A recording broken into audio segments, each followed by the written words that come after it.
আসসালামু আলাইকুম রহমতুল্লাহ। আমি এম কে জামান, ইজি প্লাস হ্যান্ডবুকটির পক্ষ থেকে আপনাদের স্বাগত। আজকের টিটেলের বিষয় materials oblique inventory management system, চতুর্থ পর্ব।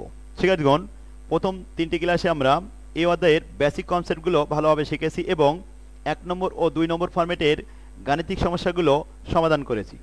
আজকের ক্লাসে আমরা এই অধ্যায়ের 3 নম্বর ফরম্যাটের গাণিতিক সমস্যাগুলো সমাধান করব। তাহলে চলুন প্রথমে আমরা 3 নম্বর ফরম্যাটটি দেখে আসি। 3 নম্বর ফরম্যাটটির নাম হলো স্টোর লেজার অ্যাকাউন্ট।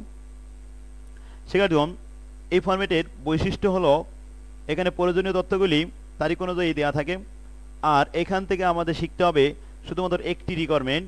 তবে এই একটি রিকোয়ারমেন্ট শিখতে হবে 5টি নিয়মের মাধ্যমে। রিকোয়ারমেন্টটি হলো স্টোর লেজার অ্যাকাউন্ট, কিন্তু নিয়মগুলি হলো প্রথমে FIFO method, LIFO method, weighted average method, periodic weighted average method এবং পিরিয়ডিক সিম্পল এভারেজ মেথড।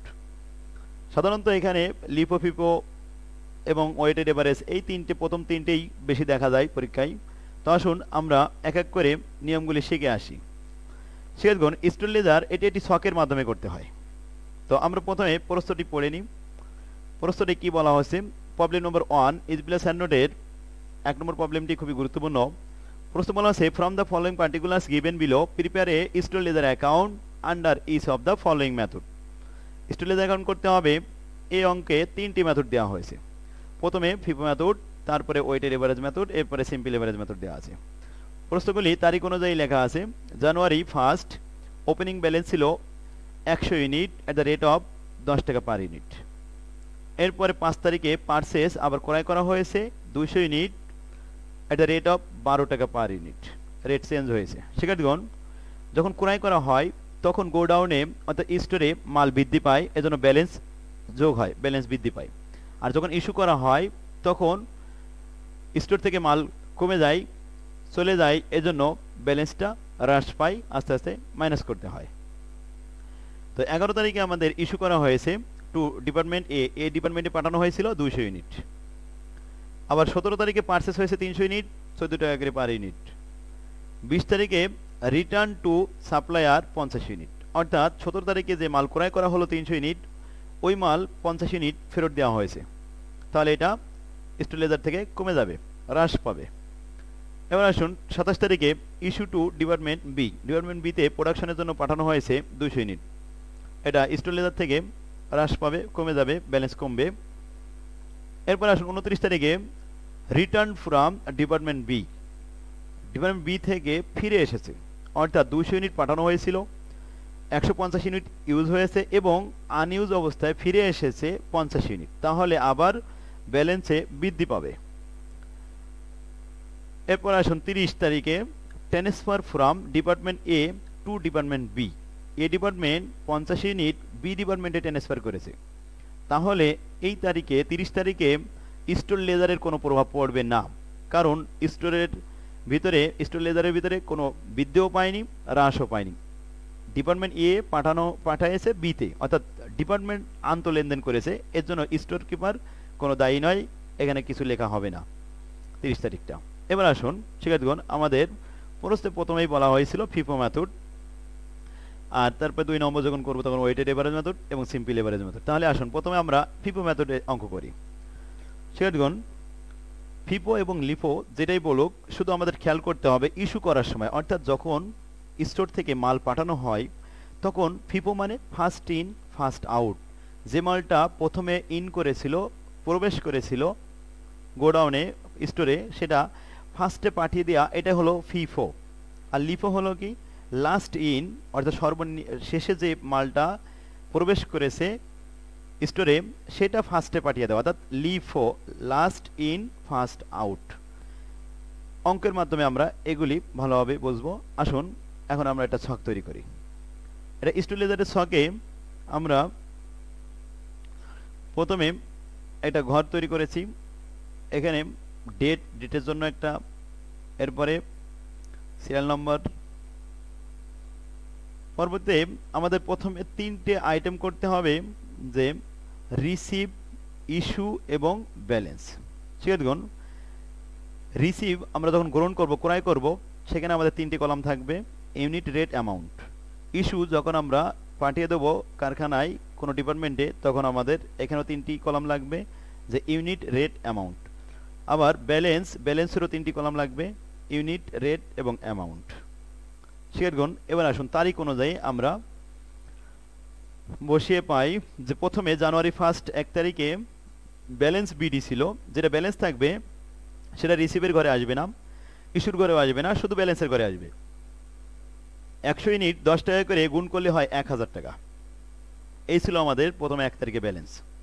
এবার আসুন 5 তারিখে আমাদের বলা হচ্ছে পারচেস, ক্রয় করা হয়েছে। শিক্ষার্থীগণ, একটা জিনিস মনে রাখতে হবে, যখনই পারচেস করা হবে তখন রিসিভ হবে, অর্থাৎ তখন আমাদের কারখানায় মাল বৃদ্ধি পাবে। আর যখন ইস্যু করা হবে তখন ইস্যুর ঘরে দিতে হবে, এটা মাল চলে যাবে, ব্যালেন্স থেকে কমে যাবে। তাহলে আসুন, যেহেতু 5 তারিখে পারচেস করা হয়েছে, তাহলে প্রথমে আমরা লিখব রিসিভের ঘরে 200 ইউনিট ক্রয় করা হয়েছে 12 টাকা করে, গুণ করলে হয় 2400 টাকা। এই ইউনিটটা সঙ্গে সঙ্গে আমাদের ব্যালেন্সে চলে যাবে। পূর্বের ব্যালেন্স ছিল 100 ইউনিট 10 টাকা করে, সেটা লেখা হলো, এবং পরে আমাদের 200 ইউনিট কেনা হয়েছে 12 টাকা করে, এটিও লেখা হলো 2400 টাকার মাল। তাহলে এখন গোডাউনে 2 পদের মাল আছে, একটা 100 পিস মাল যাদের দাম 10 টাকা করে, আরেক 200 পিস মাল যা 12 টাকা করে। 2 রকম মাল, 2 ধরনের রেট আছে।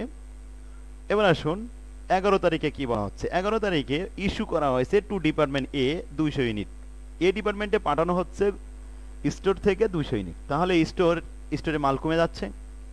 এখন আসুন আমাদের মেথডটা প্রথমে কি বলা হয়েছিল, ফিফো মেথড। এবার খেয়াল করতে হবে ইস্যু করার সময় ফিফো নাকি লিফো, এটা খেয়াল করবেন। যেহেতু বলা হয়েছে ফিফো, তার মানে ফার্স্টের মালটা ফার্স্টে পাঠাতে হবে। তাহলে আসুন 11 তারিখটা একটু দেখি। প্রথমে ইস্যুর ভিতরে আসেন, ইস্যু যে 200 পিস মাল পাঠাতে হবে। এখন আমরা গোডাউনে দেখলাম ব্যালেন্সে আছে 100 পিস মাল, যার দাম ছিল 10 টাকা করে। তাহলে ফার্স্টের মালটা ফার্স্টে পাঠাতে হবে, যেহেতু ফিফো মেথড। তো ফার্স্টে আমরা 100 পিস পাঠালাম 10 টাকা করে, কিন্তু মাল তো পাঠাতে হবে 200।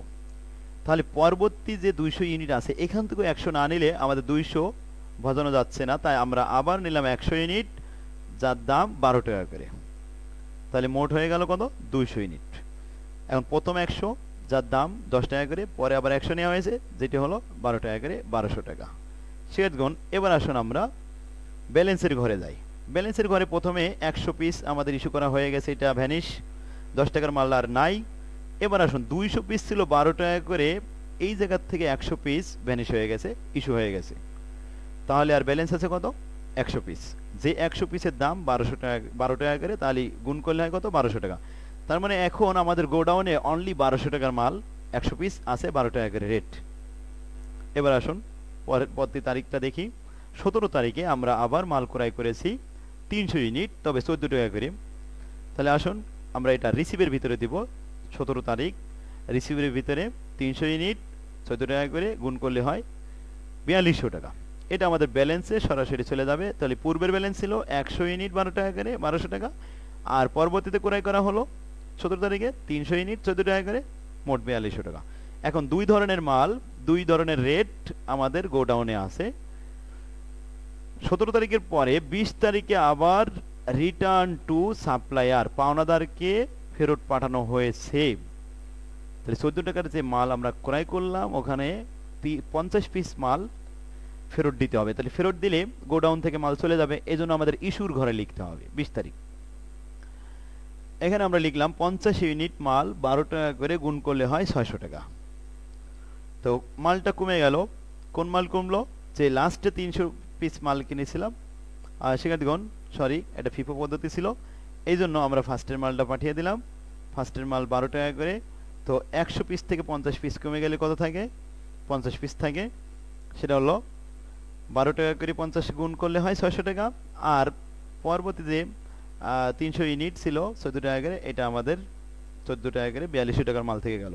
যেহেতু ফিফো পদ্ধতি, তাই ফার্স্টের মালটা ফেরত দেওয়া হয়েছে। শিক্ষার্থীগণ, 20 তারিখের পরে 27 তারিখে বলা হচ্ছে ইস্যু টু ডিপার্টমেন্ট বি, বিতে পাঠানো হয়েছে কত ইউনিট, 200 ইউনিট। তাহলে আসুন ইস্যু করলে আমাদের ইস্যুর ঘরে আসবে। তাহলে 27 তারিখ ইস্যুর ঘরে আসলাম 200 ইউনিট। এখন ফিফো পদ্ধতি অনুযায়ী আমরা ফার্স্টের মালটা আগে পাঠাবো, তাই 50 পিস প্রথমে দিলাম। দেওয়ার পরে 200 ইউনিট বোঝাতে গেলে এখনো পর্যন্ত আমাদের 150 ইউনিট শর্ট পড়ে। তাহলে সেই 150 ইউনিট 300 থেকে নিতে হবে, যার রেট 14 টাকা করে। তাহলে 150 ইউনিট গুণন 14 টাকা, এতে আসে টাকা আর উপরে আসে 600 টাকা, যোগ করে হয় 2700 টাকা। শিক্ষার্থীগণ এবার আসুন 300 ইউনিট থেকে 150 ইউনিট ইস্যু করা হলো, তাহলে আর অবশিষ্ট ব্যালেন্স থাকলো কত? 150 ইউনিট। সেই 150 ইউনিট 14 টাকা করে গুণ করলে হয় 2100 টাকা। এটাই আমাদের এক পদের মাল আসলো। গোডাউনে মাত্র 150 পিস মাল আছে, 14 টাকা করে দাম। 27 তারিখ চলে গেল। এবার আসুন 29 তারিখে return from department B, B থেকে ফিরে এসেছে, অর্থাৎ পাঠানো হয়েছিল 200 পিস, কিন্তু সেখান থেকে আমাদের মাল ফিরে এসেছে কত? 50 পিস। তাহলে 29 তারিখে আমরা রিসিভ হিসেবে এটা রিসিভের ঘরে লিখলাম 12 টাকা করে 50 পিস ফিরে এসেছে 600 টাকা। তাহলে ওই 600 টাকা এখন গোডাউনে চলে যাবে। গোডাউনে এখন 50 পিস 12 টাকা করে 600 টাকা। আর এদিকে আসুন, আগে আমাদের ব্যালেন্স ছিল কত? 150 পিস 14 টাকা করে 2100 টাকা। এই হলো আমাদের 200 পিস, একটা 12 টাকা একটা 14 টাকা করে। এই মাল আমাদের গোডাউনে এখন পড়ে আছে। এরপরে 30 তারিখে একটা লেনদেন হয়েছে, কিন্তু ট্রানজাকশনটা ছিল যে transfer from department A to department B, অর্থাৎ ডিপার্টমেন্টের ভিতরে আন্ত লেনদেন হয়েছে, এজন্য আমাদের স্টোর লেজারে এটি আসবে না। তাহলে 30 তারিখটা আমাদের আর দেখানো হলো না। 29 তারিখ পর্যন্ত আমরা ব্যালেন্স করে ফেললাম। এখন ব্যালেন্স দেখলাম যে লাস্ট আমাদের ব্যালেন্স থাকলো 200 পিস, তবে 50 পিস আছে 12 টাকা করে আর 150 পিস আছে 14 টাকা করে। এটাই আমাদের আনসার। শিক্ষার্থীগণ এবার আসুন পরবর্তী 2 নম্বর যে রিকোয়ারমেন্ট আমাদের চাওয়া হয়েছে সেটি বলা হয়েছে weighted average method. Weighted average method ভারযুক্ত গড় পদ্ধতি। এই 2 নম্বর রিকোয়ারমেন্টটা আমরা দেখে আসি। 2 নম্বর রিকোয়ারমেন্টে একই রকম ঘর করতে হবে। রিসিভ, ইস্যু এবং ব্যালেন্স প্রত্যেকটা 3টে করে কলাম থাকবে। তাহলে প্রথমে আমরা তারিখটা লিখলাম জানুয়ারির 1 তারিখ। এটা ব্যালেন্স, ব্যালেন্সের ঘরে 100 পিস 10 টাকা করে দাম 1000 টাকা। এটা হলো। এবার আসুন 5 তারিখে আমরা ক্রয় করেছিলাম 200 পিস 12 টাকা করে 2400 টাকার মাল।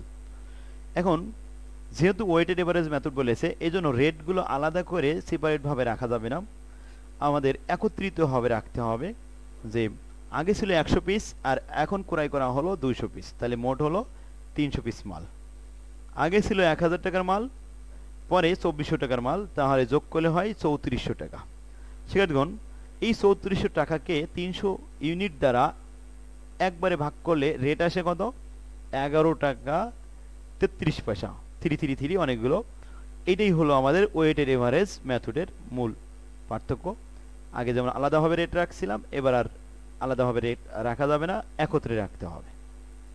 সেখানে 11 তারিখে ইস্যু করা হয়েছিল 200 পিস। এই 200 পিস এখন আমরা ইস্যু করার সময় কোন রেট ধরব? তাহলে রেট তো আর আমরা আলাদাভাবে ধরতে পারবো না।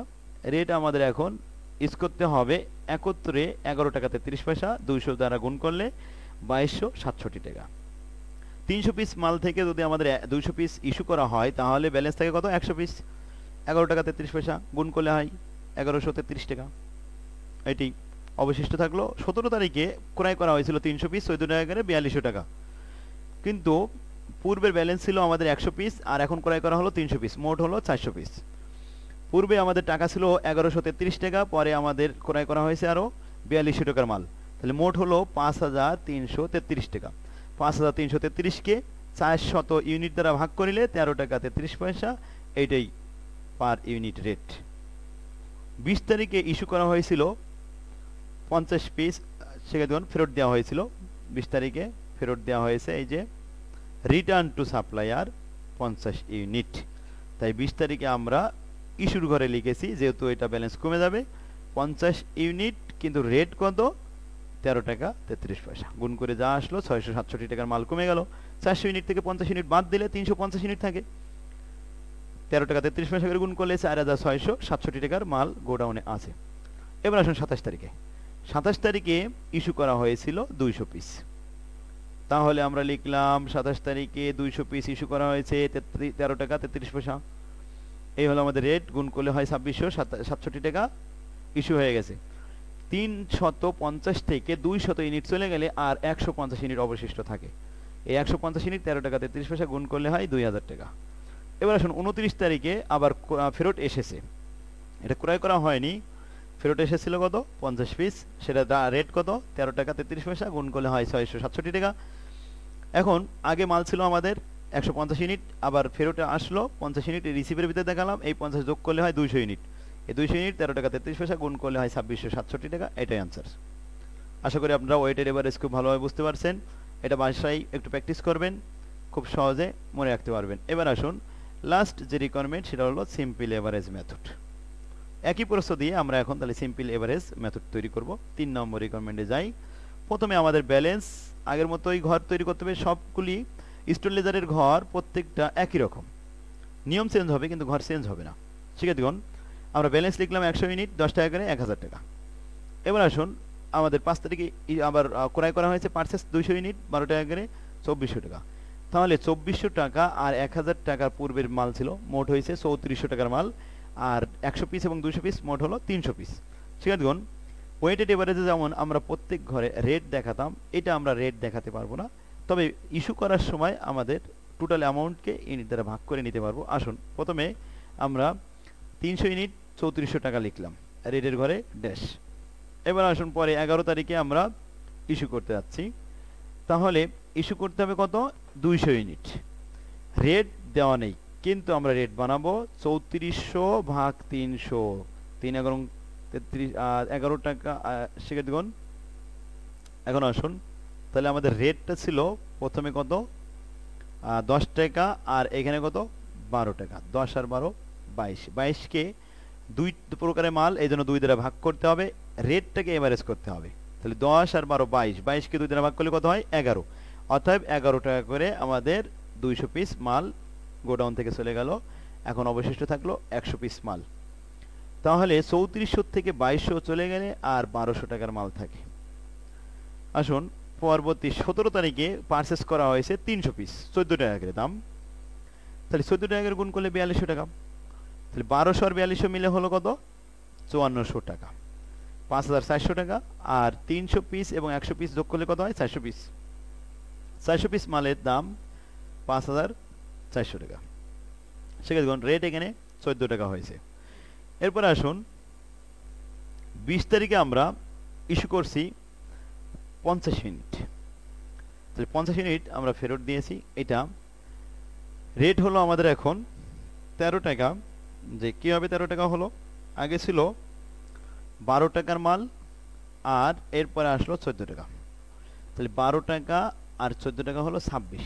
এই 26কে দুইটা রেট দ্বারা 2 দ্বারা ভাগ করলে কত হয় 13 টাকা। রেটকে আমরা ভাগ করছি, এভারেজ করছি, তাহলে 13 টাকা করে 50 ইউনিট কত হয় 650।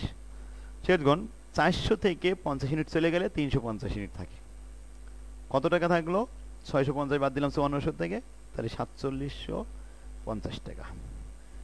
এবার আসুন 27 তারিখে আবার ইস্যু হয়েছে 200 পিস, কোন রেটে ওই 13 টাকায়, কারণ এর মাঝে আর কোনো ক্রয় নাই, তাই 14 টাকা আর 12 টাকা যোগ করলে হয় 26 টাকা, 26কে 2 দ্বারা ভাগ করলে হয় 13 টাকা, এই 13 টাকা দ্বারা 200 গুণ করলে হয় 2600 টাকা। এখন 4750 থেকে 2600 চলে গেলে অবশিষ্ট থাকে 2150 টাকা, আর ইউনিটের সংখ্যা 350 থেকে 200 চলে গেলে 150 ইউনিট থাকে। এটি অ্যান্সার।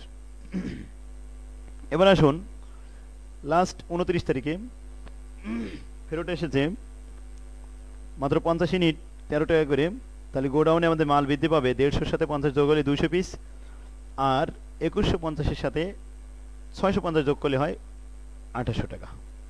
এই হলো রেট।